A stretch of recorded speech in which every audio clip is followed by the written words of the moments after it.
So guys, sugod na po mi og panginabuhi diri sa palengke. So nag-abot mi diri sa palengke is 2:20. Automatic naghabwa mi. So karon ang oras karon sa pagbidyo na ako is 2:40 sa kadlawon. So sayo na mo dayon gisugdan kay daghan ang order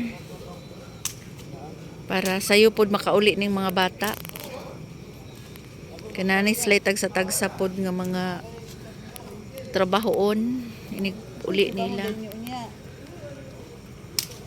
Na sila yung mga assignment. Dito na po mo duty kay Sunday niya. Duty na sila silang Kuya Sandy.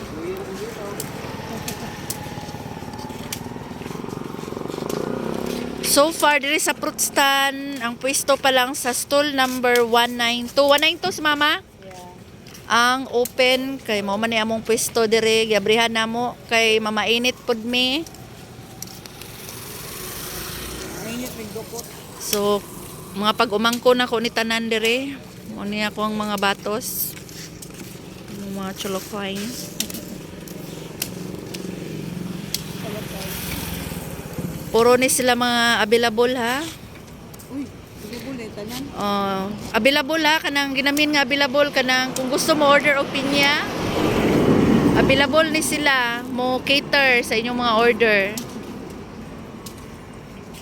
Ikaw man nang double minded kay nang. Agi pang DJ. Oh. Excuse, kuan lang available sa mag-order og pinya.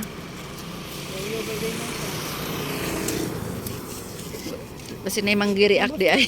Kariton mo. Itikin na gyud daw siya. Ha?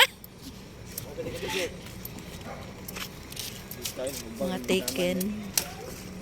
So, may nang klaro-klaro ng baon sa mga available. Mao gani. So, available ni sila mo cater sa mga order. So, sa gusto nga mo order, available pa rin tanan dire. Napagdaghan sa sakyanan. Ipadetalye man. Defensive kay nanay ba? Defensive kay nanay. Daghan pa sa sakyanan kung gusto mag-order.